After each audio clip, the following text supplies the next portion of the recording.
Hi guys. Sorry for the delay. I apologize. It's been a night. It's always on the nights that I am putting my son to bed that I schedule something and then he has a hard time. Hi guys. Then he has a hard time falling asleep. Sorry for the delay. So sorry about that. Welcome everyone to my channel. This has actually been a topic I've been wanting to talk about all day, and I was like very debating about, I was debating on whether or not we were going to do this as an upload or whether or not I was going to do this as a live stream. And I wasn't really sure like what the overall interest would be in this kind of topic because it's not something I would typically cover on this channel.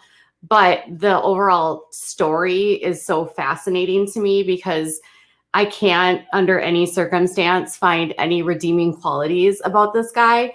So how anyone could possibly be like attracted to him and then be willing to basically throw their entire lives away and their very like prestigious career and credibility and go for a guy that is known for basically being horrible to anyone online and jacking up the price of an orphan medication that literally saves people's lives and is one of the only medications, I think one of two or something, or one for this one specific condition that it treats, but it's also used by a specific very vulnerable population. And so overnight, the price of this one drug goes from $7.50 per pill to $13.50 per pill to $750 per pill.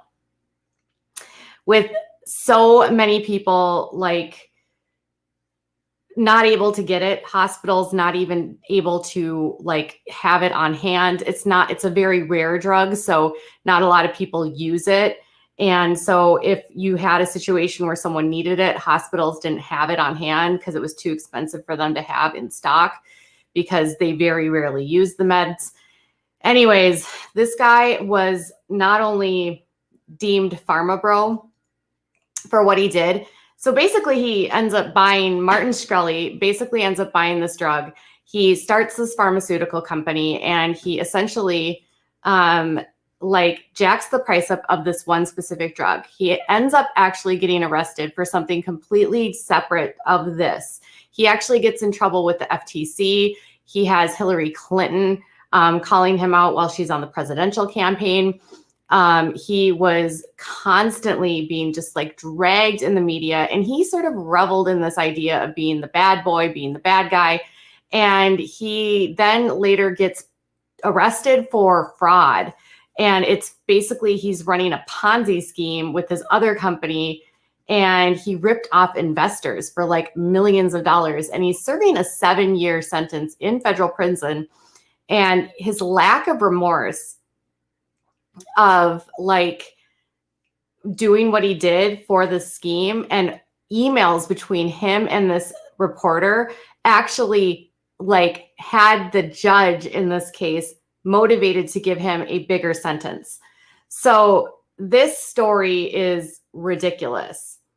So she does this article she does an interview with this reporter who is I think she's a freelance writer. Her name is Stephanie Clifford.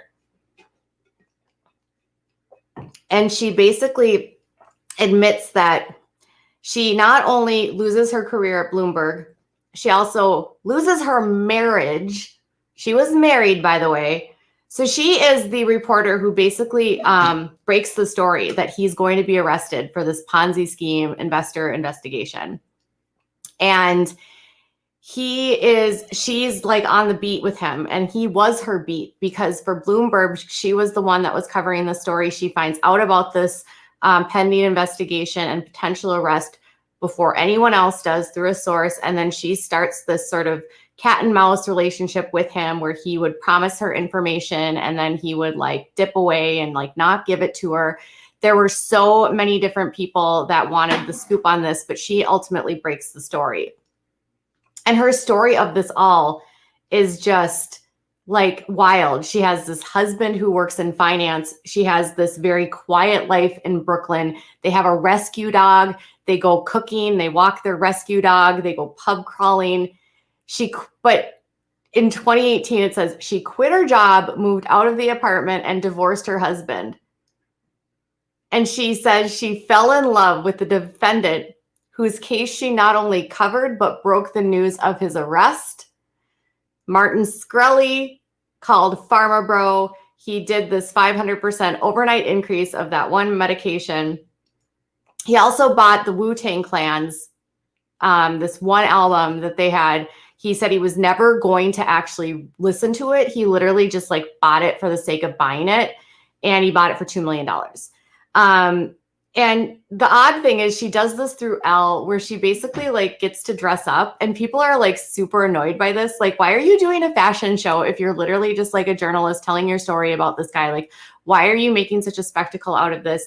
People were really irritated with her for like doing, you know, couture clothing, and people were like mocking the fact that she wore these specific outfits. And I don't really know if that's here or there. They even had to do a clarification article after the fact to basically say like, those clothes weren't yours, right? And why did you do it? Why did you do this fashion shoot? And she just was basically like, well, if I'm going to, you know, like tell my story, at least I'm going to like dress up and play and have fun. Like, what? So bizarre. Like, there's so many aspects of the story that literally don't make sense to me. Like, the last thing I would be thinking about when I'm going to like go out and basically destroy my reputation, because she had to have known once people found out, no one was going to take her seriously anymore. So she basically played dress up, and people were not liking that on Twitter. And her Twitter response is half of what this story is about. So she says that she's like happy where she's at in her life. She says, I fell down a rabbit hole. And she says that she's happy here and she feels like she has a purpose. But the random thing in all of this is that while she's giving this interview, he has cut off communication with her, and he's not talking to her. She says that it's because of the restrictions within the prison that are not allowing them to communicate. But the truth is that he was mad that she was going to come out with this story. He didn't want her to come out with this story. And he just basically ghosted her, and he broke up with her through Stephanie Clifford, through a statement through his lawyer, through this. So her going public with this ultimately gets her dumped by a guy that's in prison. So if you thought that your life was so bad, Christie Smythe literally got dumped by a guy in prison that she left her husband, her job, and her credibility for. And then she's being dumped through an attorney by a statement to the person that interviewed her. Like, that's her life right now. And she still thinks that there's hope for this relationship. So, and she's mad that people are assuming that she has some sort of mental health issue or that there's something wrong with her, because she's apparently very deliberate and very smart and very focused. And so we shouldn't believe that she's done something that's, you know, illogical. And I do think it's hard when you've been conned to believe that you've been conned. And I don't think anyone here, I mean, Martin's just, who, Martin? Really? Okay, anyways. So she says that they meet in 2016, and she finds out that, you know, he had been charged a month before for defrauding investors and hedge funds. And he was terrible to female journalists, like terrible, like awful. Like, there's one for the New York Times, Taylor Lorenz, who I actually follow. And she actually, when this article came out, she immediately took to Twitter and was just like, ew, like, really, Martin? Like, Martin, like, basically, like, terrorized her. He, like, bought the domains of various reporters that were female and then used those domains to basically harass the women. He made, like, memes and photoshopped his heads on the, like, on reporters' husbands, and he put his head there. He was just so, so nasty. So anyways, she has somehow this very good career. You know, she's working at Bloomberg. Come on, you guys, like, Bloomberg, that's like where you go for financial stuff. So her being able to be on the crime reporting in Bloomberg and covering this huge story of someone that everyone hates, like, that's like most reporters' dream jobs. So she says she finds out through a source that he was under a federal investigation for securities laws violations. And she phoned him and she got the standard, instead of getting the standard no comment, he argued and said that she had no idea what he was, she like had no idea what he was talking about. But somehow in between all of this, they end up like developing some sort of rapport. Now here's a good indication of like what he did. When presidential candidate Hillary Clinton said that he was price gouging was outrageous, he said that she looked like a spoiled brat. He wanted to have someone get a piece of her hair. And he like told her to come at him.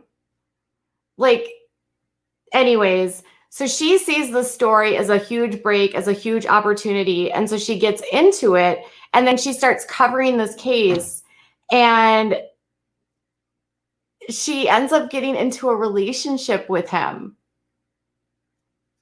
And it's like, she realizes that he has like no one to talk to and somehow he needs advice about his attorneys. And so she's going to like be that person. Like I feel like she thought that he needed someone to save him and she was going to be the one that saved him. And she was maybe like stuck in this relationship where they weren't really happy. And like, this was like her escape.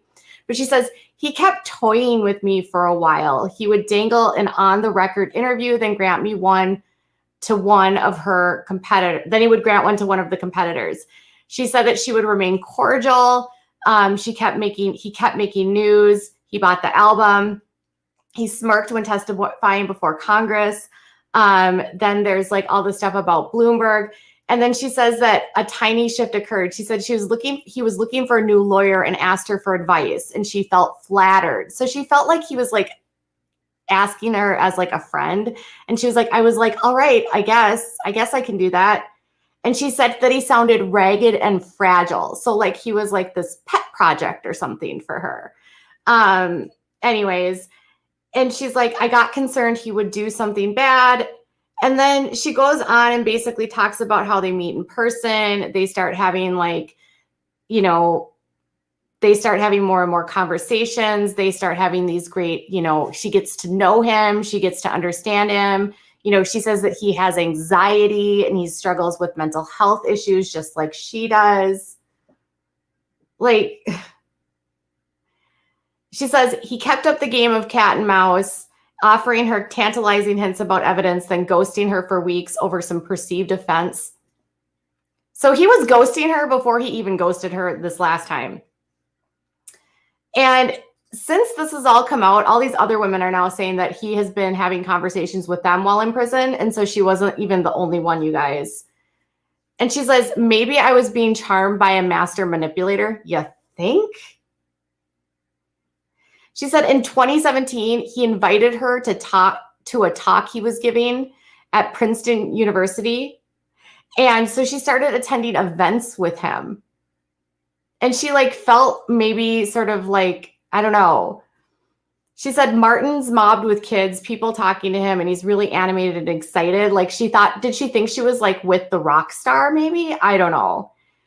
So he's like I don't know. It gets to this weird point where he ends up like, they start this relationship, but it's not really a relationship. And then during all of this coverage of all of this stuff, her marriage is falling apart. And this is the ridiculous thing. So while he's like going to be sentenced, the judge finds like all these communications between, her and him, where basically he is like totally not remorseful about any of the things that he did. He is not upset about any of the things that he did. And he is basically just sitting here like, okay, the judge is like, you're not remorseful. You're going to get 7 years in prison. And it was her like emails that they were reading. She eventually starts like going on these Twitter tirades where she's like defending him to the point where her editors at Bloomberg are like, you need to like tone this down. You are being so unethical here. You are not,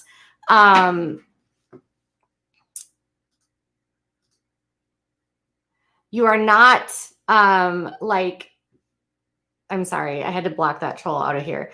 So you're not being ethical. So basically, she's told that they're going to fire her. She resigns. It's kind of like a you have to go kind of situation. And she ends up like, while this is all going on, she's like, her marriage is falling apart. And her husband wants to go to marriage counseling.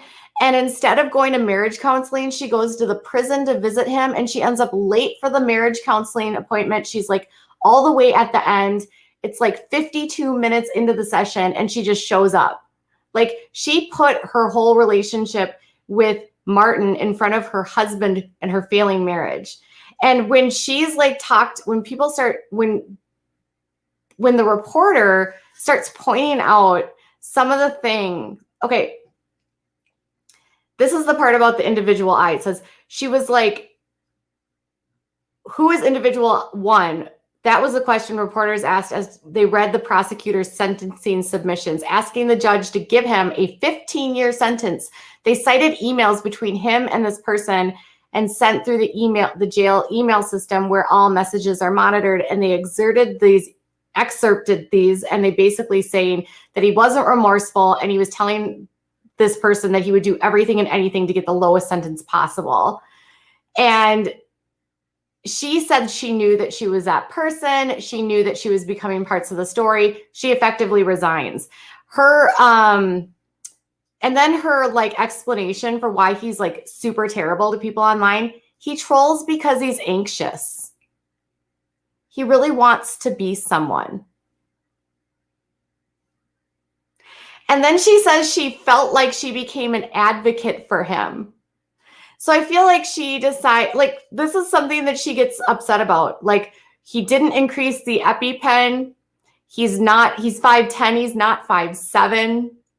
People that are mad at him it's professional jealousy. She's on Twitter and she will literally say like, all companies price gouge. Why are you mad at him?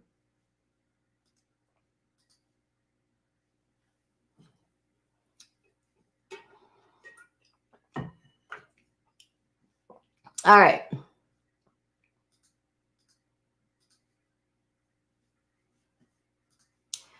So she ends up like late to this marriage counseling. And then again, like she's this whole idea of what she's wearing and this whole thing.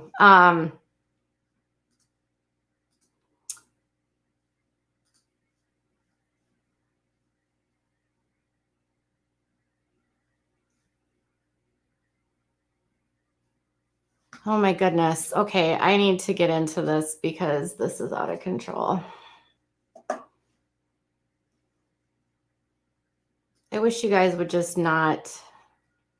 I'm going to have to turn on members only because this chat is ridiculous right now. Okay, so I'm sorry, you guys, but I have to. I'm trying to stay focused, but I can't right now because there's literally people in here that are.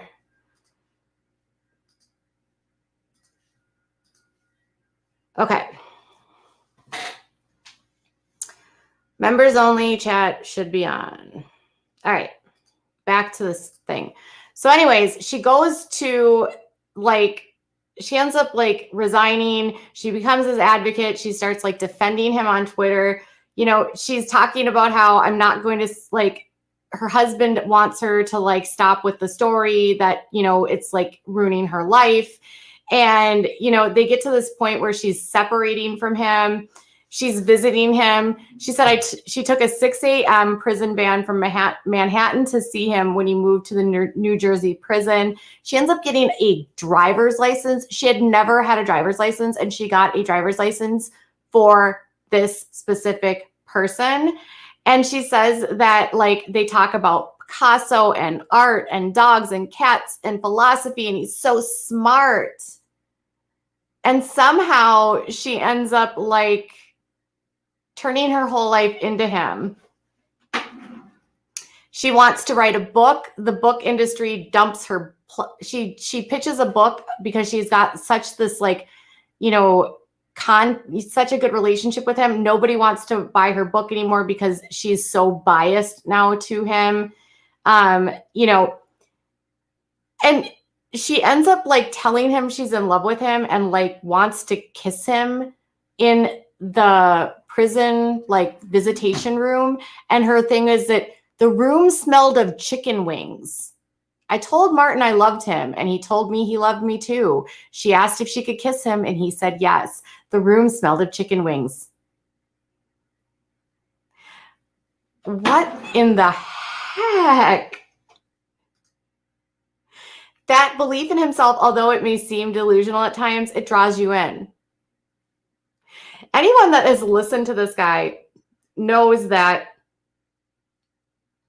this guy is like, he's so full of himself, right? She finds out through this interview that he does not want to speak with her anymore, that he wishes the best for her future. And her whole thing is like, well, I'll just wait for him.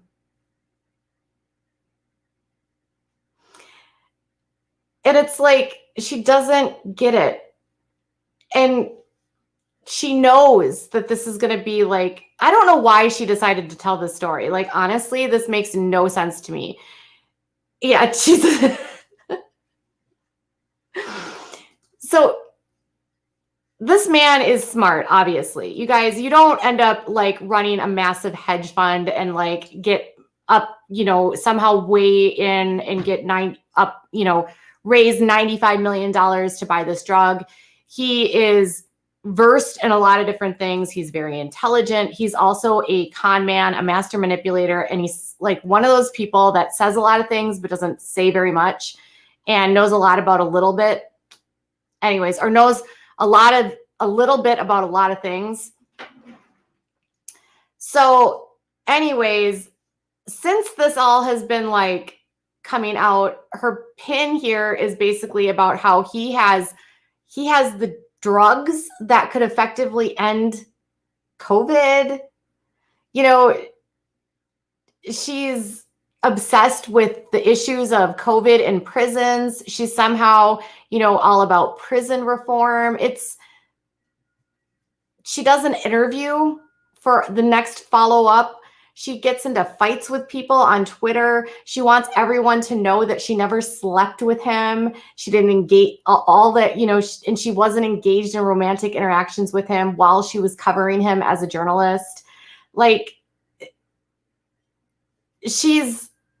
it's just so bizarre. And people, when she is like, you know, people are pointing out the horrible aspects of this article, you know, and she's just like fighting back, biting back.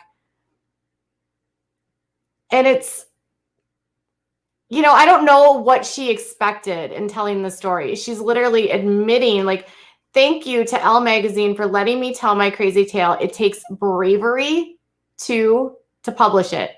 It still amazes me how hard it is to get a story as messy and complicated as this to see the light of day, but it's out now. At least that's done.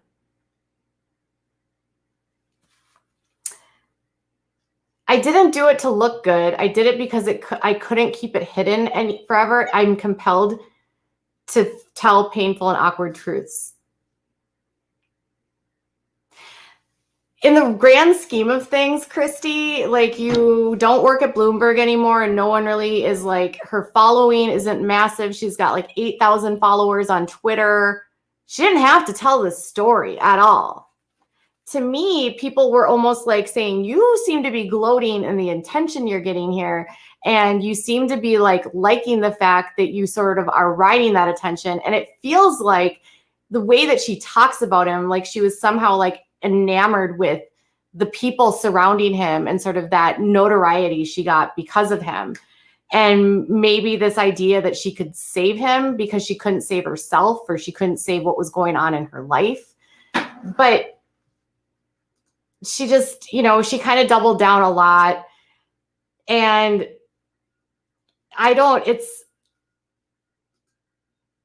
you know, then there's like, it becomes like the story behind the story of like people wanting to know, like, how did this person even get the opportunity to interview her? Why did you pick Elle? You know, like, it's so wild to me that this story has become so viral. that we now are wanting to interview the reporter who interviewed her. So let's talk to the reporter who reported on the reporter who is dating this guy and get her side of the story. Like, why did you interview her? How did you get the story? And she did say that she doesn't come across as someone who is mentally ill, that she's extremely intelligent. She's very deliberate. You know, she's, you know, like, is it ultimately a story about a very delusional person? Was this a one-sided thing that he was sort of manipulating her? And he's like, I think he gave her a lot of reasons to believe that this relationship was a serious relationship and that this relationship would work. She literally froze her eggs for him. And she's like, he approved his lawyers calling her his fiance in a letter. He approved the letter to the court saying he was in a serious relationship. He can stay, and he was trying to get out of prison in April because of COVID. They denied it. And he was going to stay with her. I was not expecting her to be very self-reflective as she was in this interview. I was expecting a very high level of resistance as to how she got here and maybe journalistic or ethical issues she was facing. And she was very clear-eyed about it. She's very open and thoughtful about it. And she's like, I think people need to be careful about signing labels like a mental illness to someone on Twitter. She is aware of what journalism is. She's aware of what a story is. I talked her through as much as I could so she could understand even before we agreed to do this and what it would mean and the kind of publicity it might attract, what it would mean for her personally and professionally. And I wanted her to consider all of that. And she still agreed. Now, Martin didn't want her to do the story. And she's like, we're talking about the ethical issues in journalism. Part of it is when you're a journalist writing a story, you're asking people to put their lives out there for the story.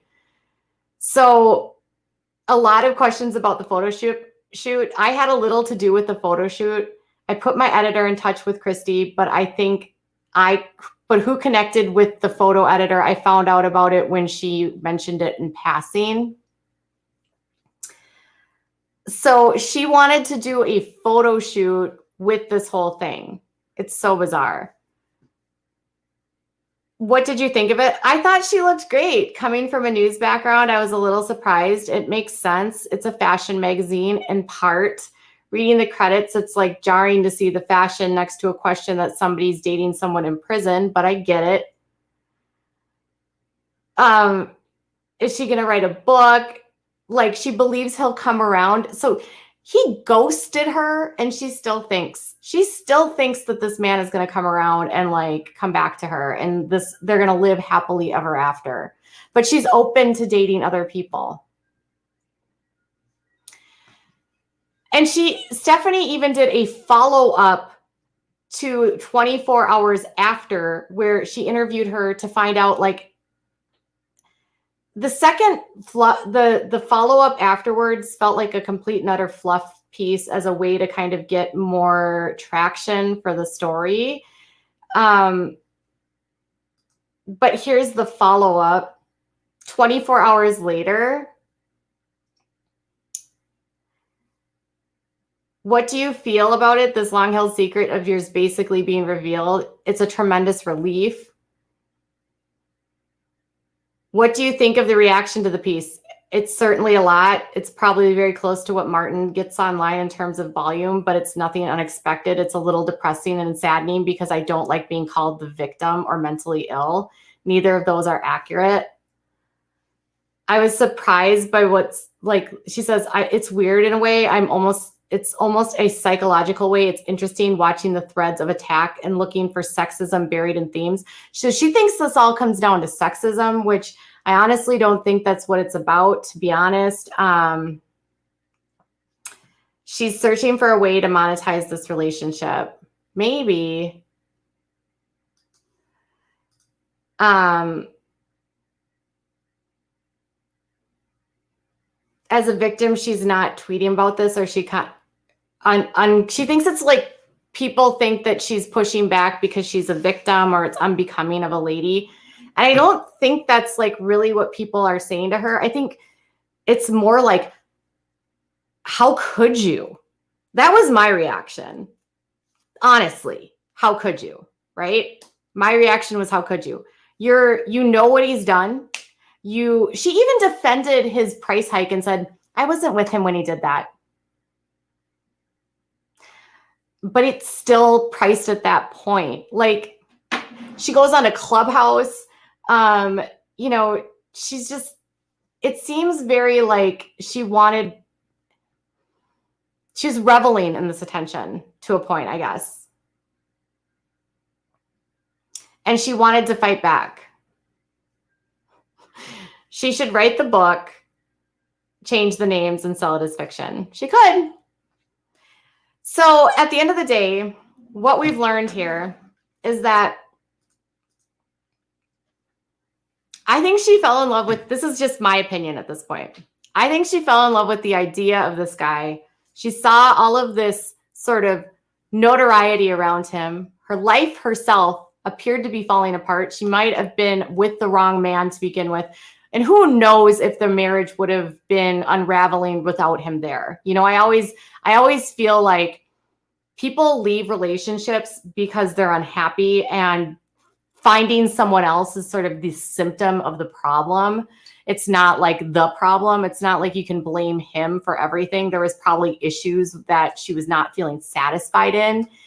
But at the end of the day, she obviously was running from something, found him, felt like she could fix him. And she's very smart.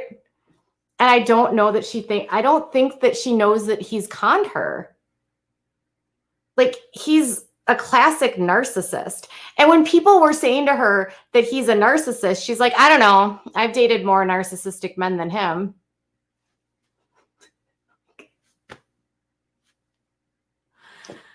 Oh, I mean, if you thought 2020 was bad for you, you could be her right now. I feel bad. Like, honestly,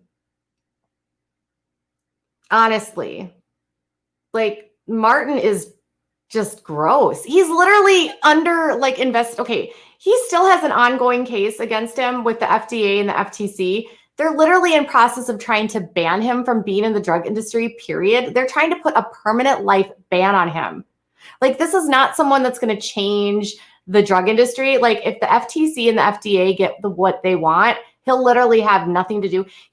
While he's been in prison, trying to tamper with competitors and stop them from being able to make generics of the drug that he has so that he can continue to price gouge.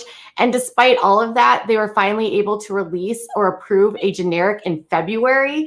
But now the FDA and the FTC are suing him, and they're basically saying, like, we don't want you in this. You're still doing illegal things. He's basically running his company while he's in prison. He was found to have a cell phone that he wasn't supposed to have while he was in prison. He ended up in solitary confinement because of it.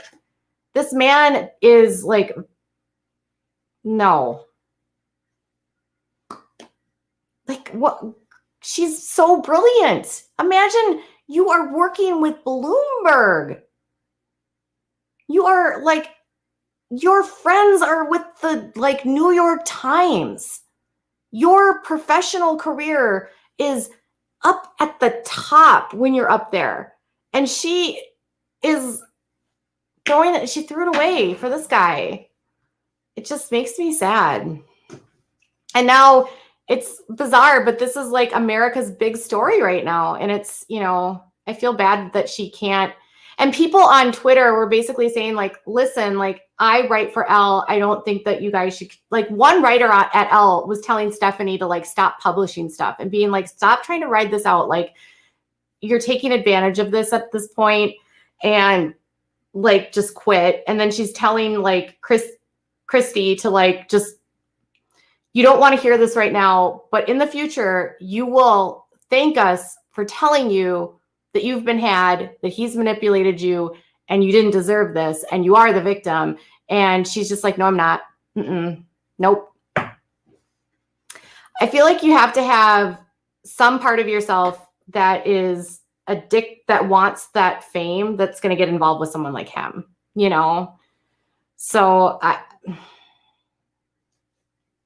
my mom would always say this to me growing up, and I hate this, but it's true. I always went for bad boys before my husband, and she'd always be like, "You're so smart, but you always go for like the wrong guys." I think she's chasing the money and he found someone hotter. She could be. She might be chasing the money, the notoriety. She might believe in his intelligence and think that he has the answers for everything. And so she wants to be connected to that. I don't know. You have to be really willing to like dig deep if you are going to like throw your whole life away for something like this. So that's what we have for tonight. Sorry again for being late. Sorry for that mild interruption in the middle where I had to put on members only chat. Thank you guys for your continued discussion and for keeping it honest here. I would love to know what your thoughts are about this whole story. Are you as perplexed about it as me? Like, I don't think that she's an all bad person. I think he's a con man. And I think any woman that's in sort of a vulnerable state or any person in a vulnerable state can be easily conned. Or if he preyed on something that she wanted, he's a manipulator. I feel like this is very Stockholm syndrome or something of that nature. It could be, Rebecca. It could be. But, you know, she's even confronted with all these other women saying, well, he was emailing me and he's saying that I'm his girlfriend. And she's like, well, he probably was. I mean, so...